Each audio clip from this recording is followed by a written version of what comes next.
লকডাউনৰ অইন এক নিদৰ্শন তথা স্বাৱলম্বী হোৱাৰ বাট দেখুৱালে মুকালমাৰস্থিত ফৰেঞ্চ স্কুলৰ স্বত্বাধিকাৰী অৰূপ বৰ্মনে। বিশ্বস্ত্ৰাস সৃষ্টি কৰা কৰোণা মহামাৰীৰ লকডাউনৰ মাজত থমকি নৰল বৰতলাৰ পৰীক্ষিত বৰ্মনৰ সুযোগ্য সন্তান অৰূপ বৰ্মন তথা দি ফৰেঞ্চ স্কুলৰ স্বত্বাধিকাৰী। বৰ্তমান নিবনুৱা সমস্যাৰ প্ৰতি লক্ষ্য ৰাখি অৰূপ বৰ্মনে প্ৰায় 2 বিঘা মীন পালনৰ লগতে বিদেশী মাংস বৰ্জন কৰাৰ উদ্দেশ্যৰ প্ৰতি লক্ষ্য ৰাখি পালন কৰিলে প্ৰায় 5 শতাধিক হাঁহ পালন। বৰ্তমান দেশৰ নিবনুৱা সমস্যাৰ প্ৰতি ৰাখি কৰা অৰূপ বৰ্মনৰ এই মহান আদৰ্শক বৰতলা ৰাইজ তথা বিভিন্ন দল সংগঠনে অৰূপ বৰ্মনৰ আদৰ্শক শ্ৰদ্ধাৰে শলাগ।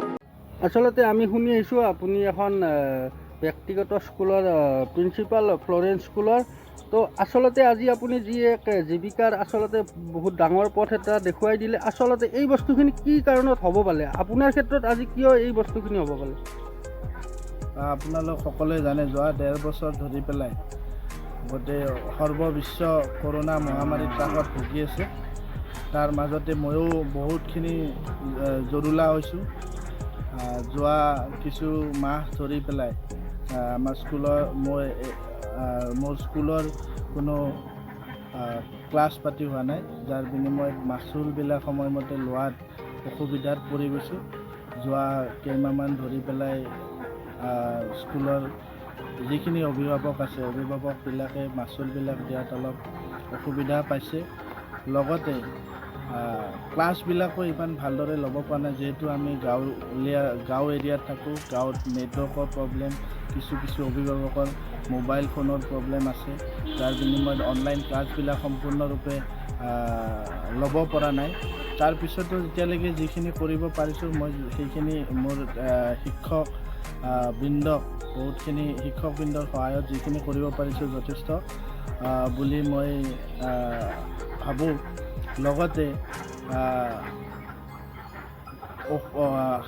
ফাইনেন্সিয়েল অসুবিধাৰ কাৰণে যিটো আমাৰ ইকনমিকেল এটা প্ৰব্লেম এটা আহিছে, তাৰ অসুবিধাত পৰি পেলাই মই সৰু কৰি এটা ফাৰ্ম এটা আৰম্ভ কৰিছোঁ। মোৰ ঘৰৰ পিছপিনে এটা খাল আছে, হয়তো চাপ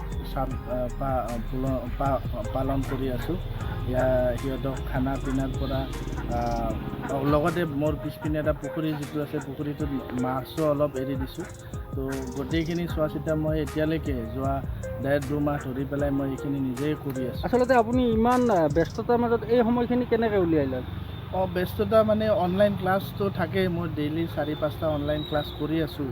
লগতে যদিও মই বাণিজ্যিক বিভাগত মই শিক্ষাগত, মই MBA হোল্ডাৰ। একচুৱেলি মই 2007 মই নিজৰ মাষ্টাৰ ডিগ্ৰী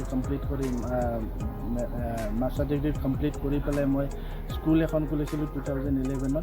তাৰ পিছৰে পৰা মই যদিও ব্যস্ত স্কুলক লৈ, তাৰ মাজতে এই লকডাউনত বহুত কাম কাজ বন্ধ হৈ যোৱাৰ পিছত নিজৰে চলাত অলপ অসুবিধা হৈছে। যিখিনি খৰচাটো আপোনালোকে জানে, খৰচাটো হৈয়ে থাকে, তো সেইটো বন্ধ কৰাটো একেবাৰে অসুবিধা। তো খৰচাটো মিলাবৰ কাৰণে একচুৱেলি মই ফাৰ্মটো খুলিছোঁ। চাওঁ আগলৈকে কেনেকুৱাকৈ।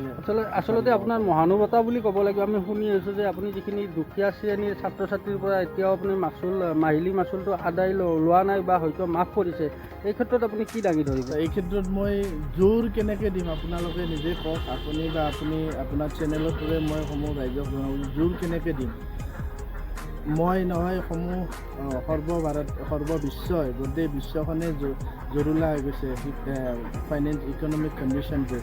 তো তাৰ ভিতৰত মইতো গাঁৱত স্কুলখন পাতিছোঁ। তো গাঁৱত গোটেই মানুহবিলাক ইমান আৰ্থিকভাৱে ইমান পৰিপক্ক নহয়। তো তাৰ মাজতে 2-4জন যি গাৰ্জেণ্ট আছে, যিবিলাকে অনুদান স্কুলৰ মাচুলবিলাক দি আছে, সিহঁতৰ অনুদানতে চলি আছে।